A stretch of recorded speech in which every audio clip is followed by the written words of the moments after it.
For those of you who have been sitting around and waiting for the perfect entry point to try your first folding phone, the Pixel Fold right now might be exactly that opportunity. I'm not here to tell you how to spend your money, but I am going to point out to you that right now, the original Pixel Fold on Amazon can be snagged in a renewed form for $529. And if that renewed asterisk is concerning to you, well, you can grab a new one with this huge coupon directly from Google for $750. With that in mind, I actually put my SIM back into my very own personal first-gen Pixel Fold. It's been in there for a few days, and boy, do I have some thoughts. Now, speaking of asterisks, maybe the biggest one, the biggest caveat that I need to give for full transparency, many of you already know this, but I did have some hardware issues with my original Pixel Fold. I had a crack randomly develop on my inner screen that was, to the best of my knowledge, absolutely not my fault. Google did eventually replace that, but this has all been chronicled in the past on this channel. Keep in mind, it is anecdotal. What I would encourage you to do is to scroll down and look at the comments, because I'm asking right now, for those of you still using your Pixel Fold, drop a comment down there, because again, it's anecdotal. I can't say I had issues, therefore you're going to have issues, vice versa. Some of you guys have been, most of you guys have been absolutely fine, but I do need to at least kind of say that. So you're thinking about buying an original Pixel Fold in 2025 because it's only around $500. What is that experience going to be like? Well, the first thing that you might notice is that this phone is a little bit of a chonker. It is heavy, and going from using my Oppo Find N5 to using this, that has definitely been pretty darn noticeable. If we put those two phones side by side, something else that's very noticeable is just the aspect ratio of this thing. It is so much shorter than a normal phone, and some of you are going to hate that. For me, it's like my favorite thing about this phone. When I'm using a more normal device like the Find N5, because these screens are so big and so tall, I actually end up using something called Quick Cursor to be able to quickly access the top of the screen or to pull down my notifications. There are many different one-handed modes available on modern smartphones, but for me, this is just kind of my go-to. With my Pixel Fold, when I set this thing up and I started using it, I went to kind of install everything I was using, and I went to install Quick Cursor, and then I realized that I really don't feel the need to do that, because the screen just isn't that tall. I can reach the top of that screen so much easier than I can on this device. And then, of course, that has ramifications on the inner screen. When you open it up, you have a completely different aspect ratio than what you are used to seeing with these other folding phones. Rather than being a square, you have something that's much more like a more traditional tablet, something that is wider than it is tall. And without getting into that too deeply, what that means is when you are split screening applications like this, you have a very different experience. And it's just something that for me, as a big Surface Duo fan, this just feels so much more like home to me. Something else that you may notice when you start using the first-gen Pixel Fold is just how that hinge feels. Now, if this is your first folding phone,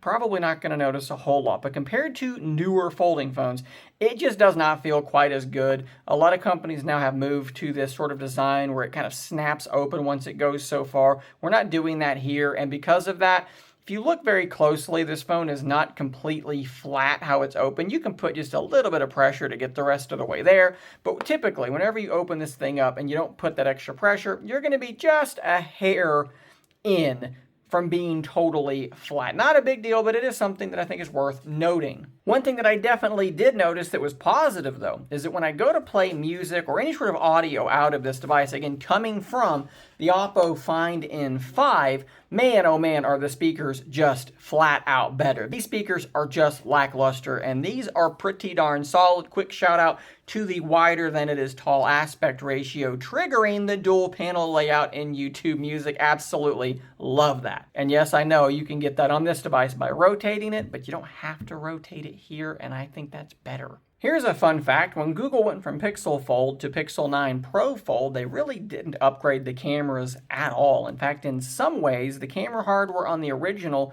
might be better, because here they had to shrink some of the camera hardware down.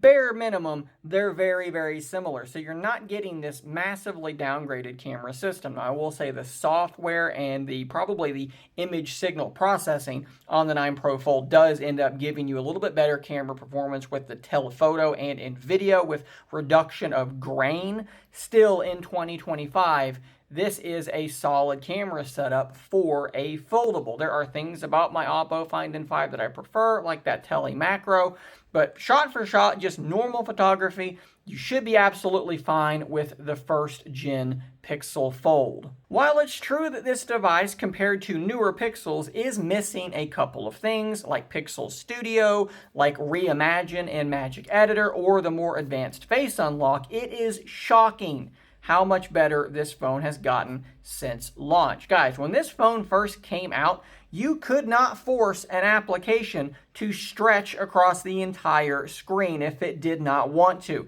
This is how this application would have looked. That was how this device actually launched. Now you can force that. Not only that, you did not have app pairs where you could take two applications that are side by side. I don't know why you would ever need to do this, but I guess you can. You can save this as a pair to be launched instantly side by side whenever you want. Even things that almost felt like hardware issues have been fixed. This device, when you were outside and it was pushing the screen brightness as hard as it could, would dim within like a minute in the hotter months, and that problem just seems to be mostly resolved. It will still dim closer than some other phones, but not so quick that it's actually a problem for me anymore.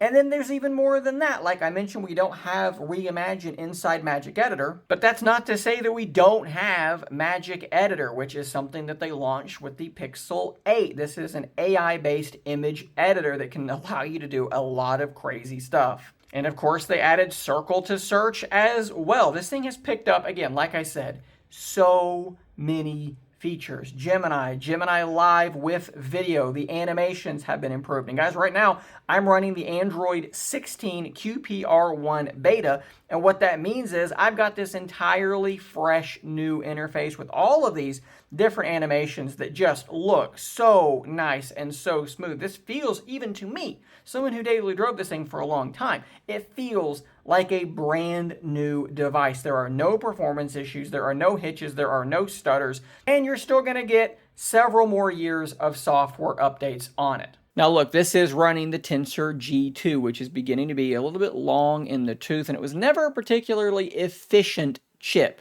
So for me, where that has reared its ugly head have been on maybe days where I'm out walking on a trail, it's very sunny, it's very hot, and I'm trying to take lots of photos of wildlife, and the thing starts feeling pretty darn warm during that. Having the thing mounted in your car, using it for GPS, again, the sun bearing through that windshield, it's going to get a little bit warm. And I've actually heard from some people who have had their device overheat in those types of situations. But in terms of normal day-to-day use, I don't see thermal problems, I don't see these massive efficiency problems, and I don't see performance problems. Battery life also continues to be okay. Now, this is no longer a brand new device and things do start to degrade, but I'm still able to make it through my day pretty easily. Granted, I do work from home, and there have been times like today, day number 3 of doing this, where I busted out the Pixel stand again, and it's really easy for me when I'm working to just drop it on the Pixel stand and it's charging. But I did try for the first couple of days to just not charge it throughout the day, and I was able to make it through just fine. The battery's not as good as my Oppo Find N5. Okay, it's definitely worse than that. This is closer to a 4 or 5 hour screen on time than a 6 or 7 hour screen on time device, but with a little bit of charging here and there throughout the day, maybe on your commute or something like that, driving home from work on your lunch break, I think you'll be okay. But I do think we have to judge its shortcomings a little bit on a curve, because again, you can get it for really, really cheap, as low as $529 right now on Amazon the day that I am filming this. I still think that the Pixel Fold is a wonderful device, and I still think that it was a mistake for Google to abandon this form factor to just do what everyone else is doing.